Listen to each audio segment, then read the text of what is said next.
कट्टा यानी देसी बंदूक, जिसके लिए लाइसेंस की आवश्यकता नहीं होती। एक समय था जब मेड इन बम्हौर कट्टे की बहुत डिमांड हुआ करती थी। नदियां हैं तो बगल में जंगल थे, तो उसी जंगल में लोग देसी तरीके से अपना हथियार बनाते थे और वो हथियार जो है मेड इन बम्हौर के नाम से फेमस हुआ और बाद में ये गांव उतना प्रसिद्ध हो गया उसी चीज़ों के लिए। कभी भी अवैध कारोबार के लिए हमेशा एक नदी वाला इलाका ढूंढा जाता है और यहाँ पर ये टोंस नदी को इसीलिए चुना गया था कि इसके इर्द गिर्द ही उन कट्टों का निर्माण किया जाता था, ताकि अगर पुलिस दबिश दे तो दो थानों के बीच में फंस कर रह जाए। इन्हीं खेतों में बताया जाता है कि किसी तरीके से छुपाया जाता था या फिर इस नदी में फेंक कर और पार कर दिया जाता था, पुलिस जिस ओर आए उस ओर से, और उस तरह से ये कारोबार चलता था। लेकिन आज की तारीख में तस्वीर यहाँ की भी बहुत अधिक बदल गई है। तस्वीर कुछ इस हिसाब से बदली है कि यहाँ के नौजवानों को रोजगार मिला, कुछ बाहर की ओर निकले, कुछ यहीं पर बने हुए चीनी मिल में कार्यरत रहे, लेकिन उस अवैध कट्टे के कारोबार से सबने तौबा कर ली।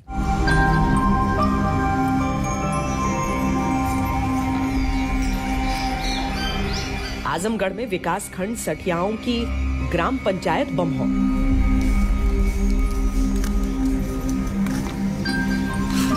एक दौर रहा जब इस बम्हौर में अवैध असलहों का कारोबार कुटीर उद्योग का रूप ले चुका था।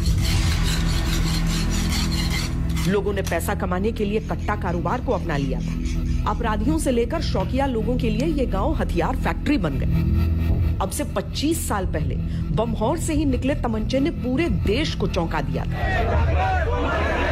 12 अगस्त 1997 गुलशन कुमार की हत्या की जांच में पुलिस के लिए बम्हौर का नाम एक पहेली था, क्योंकि हत्या में प्रयुक्त तमंचे पर लिखा था मेड इन बम्हौर। पहले बम्हौर को दुनिया के नक्शे पर ढूंढा गया, बाद में पता चला ये यूपी के आजमगढ़ की एक ग्राम पंचायत है।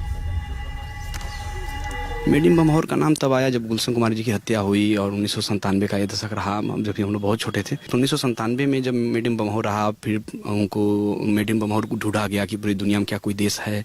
फिर देश के बाद लोगों ने ढूंढा कि कहीं जिला मिल जाए, पता चला नहीं एक गाँव है और आजमगढ़ का एक गाँव है। फिर मुंबई पुलिस उसको तलाशते हुए इस गाँव में आई, मुंबई पुलिस ने, और बाद में यह गाँव उतना प्रसिद्ध हो गया उसी चीज़ों के लिए।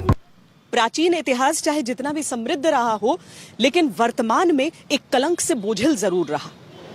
जिस तरीके से आतंकी हमले में कहीं भी चाहे हिंदुस्तान में हुआ हो वो हमला, उसके तार आजमगढ़ से जुड़ जाते, आतंकियों के पते का एक सिरा आजमगढ़ से जुड़ जाता। उस कलंक को धोने के लिए उस समृद्धि, उस विकास की आवश्यकता यहां पर रही। आज की तारीख में आजमगढ़ भी छटपटाता है आगे बढ़ने के लिए और उस पहचान को आगे रखने के लिए जो कहीं उस अपराध की छवि के पीछे छुप गया हो। कट्टा कल्चर में बम्हौर की भूमिका अब यहाँ किसी को कम याद है या किसी को बिल्कुल नहीं, लेकिन क्या यह इलाका यूपी की कानून व्यवस्था के लिए अब भी चुनौती है? बम्हौर गांव वैसे कोई उस तरह से नहीं है, वो थोड़ा सा कट्टा में बदनाम हो गया था, लेकिन अब तो 20-25 साल हो गया। और अब लड़के जो है वो क्या बहुत आगे हो गए, शिक्षा में अब सब लोग लग गए, वो सब चीज एकदम बिल्कुल खत्म हो गई। लड़के लड़कियां सब पढ़ रहे हैं। यहाँ करीब में स्कूल हो गया, उसे और पढ़ाई में सुविधा मिल गई, और उन लोगों के बच्चे तो और ज्यादा प्रोग्रेस किए। अच्छा। हाँ, इसलिए क्या करते हैं?